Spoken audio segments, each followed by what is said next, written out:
All right, let's go back to Abu Dhabi. Our guest at this time, he's been spending a lot of time in the Middle East. He was in Riyadh on Saturday. We saw him front and center in Saudi Arabia next to his guy Francis as he had the incredibly emotional and impressive win over Renan Ferreira. And then he flew over to Abu Dhabi to, of course, be by the side of one of his other guys, Dan Ige, who is fighting this weekend against Lerone Murphy. We're talking to the head man now. One of our favorites over at Extreme Couture, the great Eric Nicksick. There he is. Eric Nicksick, kind enough to join us. Eric, thank you so much. Great to have you. Congrats on Saturday. You're in Abu Dhabi, right? I got all that right for Dan Ige? I'm in Abu Dhabi. Yep, I'm here right now. Man, no rest, huh? You don't get a second to come down. I slept pretty good last night. I finally got caught up on some sleep, so I feel good. Obviously different circumstances, but I asked Francis this question yesterday. I wasn't sure if he was, more physically spent or emotionally spent because of everything that went into that fight. Would you say for yourself just how close he is to you and everything that has transpired over the last few months that it was just like an emotional dump afterwards, after the fight was over? Yeah, I think that's fair to say. And Francis is a very quiet guy, keeps to himself, especially when it comes to a lot of his emotions. But that was something that he definitely spoke to me quite a bit about at length all camp long. I was telling Annie that it didn't really have much to do with the fight in the cage. It was more the fight in here, in your heart, and trying to get to the fight. Those were the hardest parts that I saw. Just from knowing Francis the way that I do. So yeah, it was a lot, man. And just seeing him get over that hump and being able to realize that that goal that he wanted to fight and get that win for Kobe, it just really meant a lot. Were you nervous? Were you worried about him going in?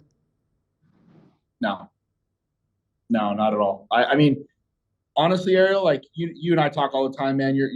I feel like it was already written, this guy's destiny is already written in some weird way. And I was more confident, I think, than any other fight I've had him for. And this was just a matter of him just going out and just knowing what he's capable of and executing. And that's what we saw. I appreciate you saying more confident. I also wouldn't be surprised if deep down, maybe there was a little bit of doubt. Even putting aside the personal tragedy, he is coming off a knockout loss, the first of his career. And so sometimes that changes fighters. You would know better than anyone. And so that's why I was wondering if there was any part of you. We remember how he looked after the first Stipe loss. And I know that he wasn't with you back then, but it could change you after you lose, and especially if you get knocked out. So I was wondering if you thought maybe he would be, trigger shy or something like that. You probably got a sense of where he was at mentally in training camp, and so probably all of that went away long before you guys got to Saudi Arabia. Yeah, I feel like the God or fate or the universe puts these obstacles in front of us to not necessarily force you, but give you the opportunity to get over that hurdle. And I think time and time again, that's what we've seen with Francis and his resiliency and the type of human being that he is, that he's battle tested. So when things like this present themselves, and although it's an unimaginable tragedy that no human being should ever have to go through, if anybody can get through something like this, I knew it was going to be Francis. So for whatever reason, I just felt like it was put in front of him so he could get through it and go on to the next chapter of his life. What was it like being back in Saudi Arabia for you? Last time I think you were there was for the Joshua fight, right? I know it wasn't the same venue, but any of those feelings come back? No, not really. And it was very different for me. I think the last two fights, obviously with Tyson Fury and Anthony Joshua, just because of my role. I'm not his boxing coach, I'm his MMA coach. But this one was different because it was like, okay, now we get to sit down and go over the X's and O's and, hey, what do you want to do? How do you want to implement this game plan? What are your thoughts? Here's mine. I sat down with Randy, went over some stuff with Randy. I actually talked to Tom Aspinall. I just really wanted to make sure that in my mind, I was seeing the same things that a lot of these guys were seeing and how to execute a good game plan and put our guy in the right position to win. And that was Francis's thought on the situation. We didn't want to make a coin flip fight where Renan Ferreira is very good on the feet. We knew that, he had some good knockouts, but we went back and really looked at where his holes in his game were and where we felt like we can excel. And that's kind of where it presented itself. So this whole fight to me was just very different, where I just like my involvement felt more like a part of like a normal training camp again. I love that. You went to Big Tom for a scouting report. What did he have to say? Tom and I are pretty close, man. And I check in with him, and he checks in with me. We're pretty close friends, and dude, he's an ally. Like, he's a guy that I actually hit up when we were going to Paris, and I was like, hey, if you're around, man, I'd like to have you come out, because UFC was fighting in Paris that same week when I was there training with Francis. So I didn't know if the UFC was going to have him out, and because he was close in Manchester, he's like, oh, they're not bringing me. I'm going to be the backup for the card in New York, but I'd love to be able to come. And then he's like, here's a list of some of my guys that I use if you need to use them. So he's been a great ally, and I think like there's a mutual respect between Tom and Francis that I think that sportsmanship side of things. And Tom was writing me and just saying, bro, here's what I see in the fight. What do you think? And here's what I wrote, and back and forth. And the fight played out how Tom and I kind of thought. And then he wrote me, he was like, hey, that's exactly what we said. So it was cool, man. He's a great guy. Speaking of the way the fight played out, it was wild to see Francis shoot for the takedown so early, and some wondered if it was because of the leg kicks. Was it part of the plan to show off his wrestling that early in the fight? Well, it's always part of the plan if it presents itself. The plan is to make sure that we're ready in all facets of the game, and that was definitely something that we leaned heavy on, and understanding that the path of least resistance to us was the wrestling, if we can get topside heavy. And then obviously I have one of the best mentors in the world in Randy Couture, and a guy who was in a heavyweight division as an undersized heavyweight, was able to take people down, and learning the biomechanics of how Randy did things. So I take a lot of those things and add it in and talk to Francis. Hey, where are you comfortable, and how do you like to do these things? And really put that idea in Francis's hands and allow him to be comfortable in his ground and pound and his ground game. And I'll tell you what, man, it was a tough couple days, or 10, 12 days out there in Paris getting the crap kicked out of me. Oh my gosh, I can't imagine. And I know what it's like. You've told us about the kicks and holding pads for him, the toll that it takes. Didn't you have to have shoulder surgery at some point due to the wear and tear? Yeah, I had shoulder surgery in June, and it's already back to it's already sore again. So. Oh God. I know you've talked about the story, but I'd love to ask as well about just being in the back with Cristiano Ronaldo, and again that shot when they went in the broadcast, when they just go to the three of you just chilling there. I'm like, man, this is wild. Like, what a life. One of the most famous people on the planet. Could you tell us? And Francis told us yesterday that he was talking about some of the personal tragedy that he has dealt with. In that moment, like, how does that all materialize? Does he just walk in and say, "Hey, can I chat with you guys?" How does that all happen? Man, I'll say this: like, for the level of star this man is, international star, like he's top 3 in the world, I think, when it comes to professional athletes. He felt like he was part of the team. And not only did he feel like he's part of the team, he was like one of the most down-to-earth human beings I've ever spoke to. So, like, for people that are fans of him, you rightfully should be a fan of this man. Like, he was giving, he was caring, he was understanding. He felt like he really was like a part of our team. And he gave me some advice on the things that he went through in his life, which we sat there and talked for 30 minutes, man. Wow. And he was like, hey, he goes, what's the game plan? Him and I are like chopping it up. And I was like, oh, hopefully we can take this guy down if it presents itself. And then he was talking about his own personal tragedies in his life and how it affected him. He was talking about Francis' demeanor and how he felt when he saw Francis. Was there any nervous energy? And we're just kind of going back and forth. And this is one of the best athletes in the world. And he was talking about recently shooting penalty kicks to win a game. And he's like, man, like, I was super nervous during this. And just a relatable human being with a star power of a 10, right? Like, you're like, this guy, there's no way this guy's this cool and this normal. And he was. So it was, anybody that's a fan of Cristiano Ronaldo should just, be happy, because he's one of the nicest guys I've ever met. When you were thinking about the fight, like when you were envisioning it, did you Did you feel like it was going to be a dominant first round win, or did you think it would go a little longer? When I was doing the broadcast, I set the line for a round and a half, and I went with the under. I felt like he was going to just completely show his class and that there's levels to this game. What were you thinking? I hate to say this, but yeah, I felt the same way. Okay. I did too. You know, I don't want to be like, oh, I knew my guy was going to smoke, but I just felt like there was a certain way about Francis, and especially after the face-off, you know, I felt like Renan fucked up by like headbutting him and getting in his face, because it really took Francis to a different place. It really did. Like, I've never really seen Francis not necessarily mad, but it lit a fire under his ass in a different way. And I'm thankful for Renan for doing that. You know, when he did that, I looked over at Dewey and I was like, yeah, dude, this is perfect. Thanks. That moment where he wins and then he's immediately like just kind of overcome by emotion, and you run up to him, and I noticed that he kind of like waved you off for a moment there. Like, I think he was just saying, I need a minute. Was that your read on the situation? Yeah, 100%. And like, you know, looking back at it, I think we all just were so emotionally invested in the situation. Like, I didn't know how he was going to react, and like I just wanted to get to him and just make sure he was okay. And then the moment he was like, "Hey, just give me a second," I'm like, "You got it, brother.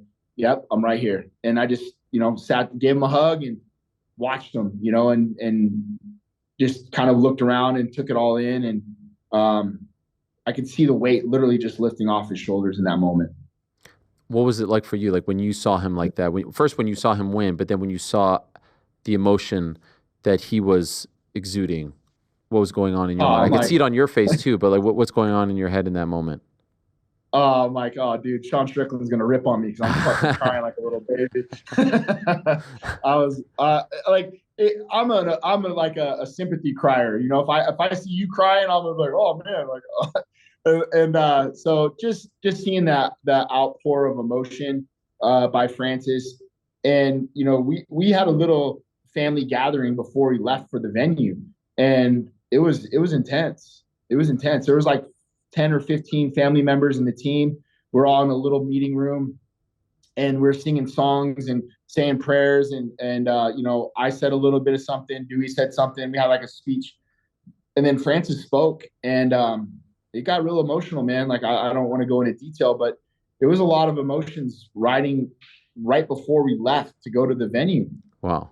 And, you know, that's very different. Like, you don't, I wouldn't recommend that before a title fight, right?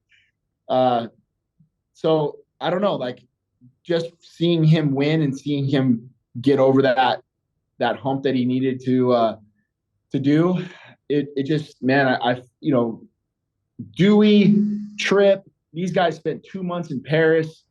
There's so much invested. There was so much riding on the line.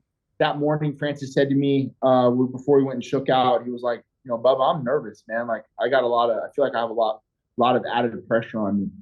And I don't know if that was him putting it more pressure on him to perform the way that he did, but I think there was just a lot riding on Ariel. Wow. And not something he usually says, like Tyson Fury, AJ, he doesn't usually say that stuff? No, not even. Like, the Tyson Fury fight was so crazy because, like, I remember standing in the ring with him, and then like he's just like leaning up against the turnbuckles, all like super chill, super cool. And I looked over and I was like, dude, like, you did it. Like, here he is. And he's like, dude, I'm about to fight Tyson Fury. I was like, yeah, you are. So it's just, you know, it's a very chill moment. This one was very different, had a very different connotation to it. Even like the walk, you know, seeing him get in the cage, he was dialed in. So there's a big debate now. What does he do next? Which sport does he compete in? Who does he fight? If it was up to Eric Nicksick, if he called you up and said, Bubba, what should I do? MMA, boxing? Who should I fight? What's the answer? I'd take 3 months off, man, and just keep healing. You know, I think that you know, everybody in the it just, I mean, there's so many options for him out there right now. But the biggest battle for him is just to keep healing this heart. Yeah. That's it. And I don't think that there's there's Wilder, there's MMA, there's so many things that he can go and do. But my main concern is just making sure my guy is getting over this the best that he can. I don't think he ever will. I don't think anyone ever will. But time will heal all. Is 3 months enough? You never know, man. Honestly, I didn't know if he would even come back and fight after Kobe passed away. I didn't think he would, and rightfully so.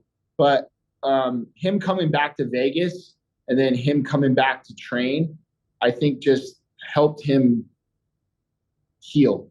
And being around the team, being around the boys, getting back in the gym, and falling in love again with the process of training MMA, I think helped kind of move him along and going, I think I want to fight again. And then that started the healing process more than anything. So, we'll see what he wants to do next. And again, like whatever he decides, I'm always going to have his back. If it was up to you, I would love for him to stay with MMA for a little bit, but I don't blame him if he wants to go back to boxing. He's just such a fascinating character in MMA. And now we see the evolution of his game. We weren't seeing him, shoot for takedowns like that so early in fights and use it to his advantage and win off a takedown. And so, my opinion doesn't matter, but I'm just wondering your opinion. Would you like to see him stick with MMA a little bit now? Yeah, of course. I would love to have him stick with MMA because he's really evolving his game. And we're seeing a complete mixed martial artist. And this is something that we talked about 4 years ago. When him and I went to dinner, we talked about this and how do you want to be remembered by your legacy? How do you want to be remembered as a mixed martial artist? And how do you want to round out your game and evolve your game? Are you just going to be a knockout artist, or are we going to be able to, take people down? And that was always one of our goals, man, is to finish a fight via ground and pound. And then we did it. So I would love to see him continue in MMA because he's only getting better, in my opinion. I feel like there's one more goal. There's a submission win out there that would be nice for him to get. He teased it last week. He said, "Hey, why not?" And in the end, he was on the road to that, but obviously the ground and pound opened up. That would be nice, right? Oh yeah, for sure. I think he had the one with Anthony Hamilton where he almost ripped that poor guy's arm. Oh yeah, but was he with you back then? No. Doesn't count. Doesn't count.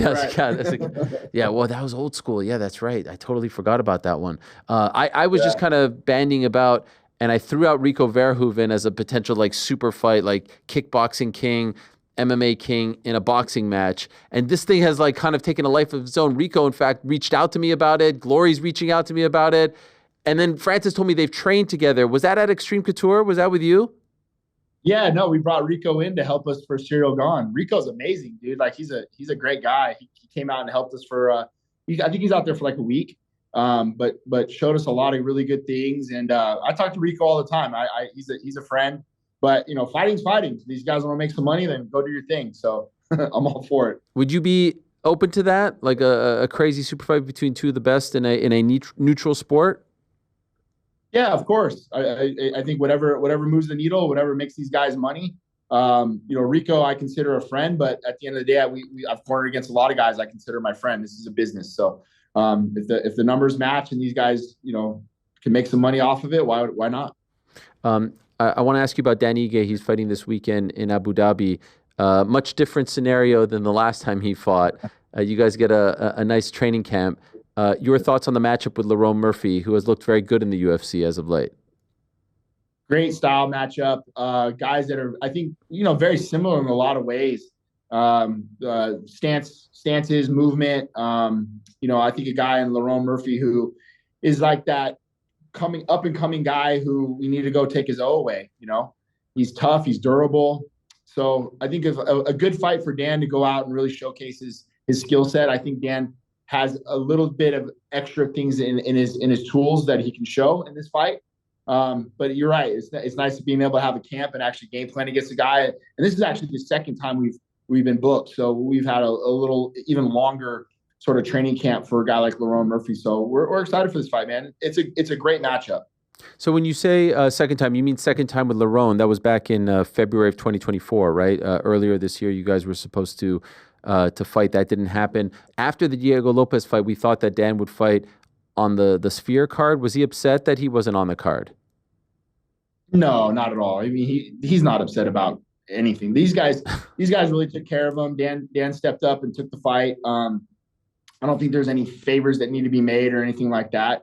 But we were hoping that we can get on the Sphere card. It didn't work out, but here we are. We got a great matchup, and we got to go do our job on Saturday. And just curious, because you have such a great mind when it comes to this stuff. Same weight class, title fight, main event. Who are you leaning towards, Topuria or Holloway? Great fight, stylistic matchup. I think the boxing almost evens itself out. Here's the thing that we were talking about a little bit yesterday. When you watch Topuria and when he gets his finishes near the barrier. He's able to funnel guys to the corner post and the choke point of the cage, and that's when you see that big flurry. That's where he knocked out Damon Jackson. That's where he knocked out Jai Herbert. That's where he knocked out Volkanovski. So I think it's going to be more of a chess match of who can own the geography better. And if it's Topuria able to kind of have two separate game plans, how does he fight in the middle? And then what does he do when he gets Max Holloway to the barrier? That is the chess match to me between both fighters. Can Max keep it in the center? And if he does get pushed to the barrier, how does he react and counter-react to Topuria's pressure? So it's a matter of who wins the geography. That's my biggest thing in this fight. Are you leaning towards someone? God, you got to lean towards Max. That's just. Wow! I thought you were going to say Topuria. I thought you were going to go with the young gun. Yeah, I mean, I thought Volkanovski would win, and then Topuria went out there and just shelled him in the second round. I feel like Max is. I don't know, man. I just feel like I feel like Max is going to give him some problems. But you never know. This guy has proved me wrong time and time again. So I can't wait. Can I just ask very quickly, Whitaker Chimaev? I'm fascinated by this. What's your read on that? Man, I've trained with Khamzat quite a bit, and he's a special fighter. And I say that only because I've had him in the room, I've held pads for him, I've been around him, I've watched him train. He's very special. I think when it comes to his feint game and what he does with his feint game, he really ties together his strikes into his level change. Everybody's afraid to get taken down by Khamzat, but it's more the way that he ties in his striking when he hits that up-down motion. So he's very good at that. I'm curious to see how Rob approaches this. Another guy who, Robert Whitaker, he's top 3 ever in the middleweight division, in my opinion. So stylistically, I'm looking forward to this chess match. Man, it's hard to say. I lean towards Khamzat if it's early rounds, but it being a 5-round fight, I think that's going to be kind of the key. Can Rob weather the storm and get this to go in 3, 4, and 5? And then how does Khamzat look in the deeper rounds, the later rounds? Always a pleasure to pick your brain. Excuse me, Eric. It's always great. I really appreciate it. Congratulations on the win on Saturday. Good luck on Saturday with Danny Gay. Do you get to go home after this, or do you go somewhere else? I don't know, bro. I don't even know if my wife and kids are going to be there when I get back. Who knows? Well, good luck with that as well. All right. Thank you so much, Eric. All the best to you guys. Appreciate it very much. My pleasure, brother. Always good to talk to you, Ariel. There he is, the great Eric Nicksick of Extreme Couture. Thanks for watching this video. Hey, before you go, do me a favor, hit that sub button, give us a thumbs up, hit the little bell thingy as well. Leave us a nice comment or two. We appreciate you all very much.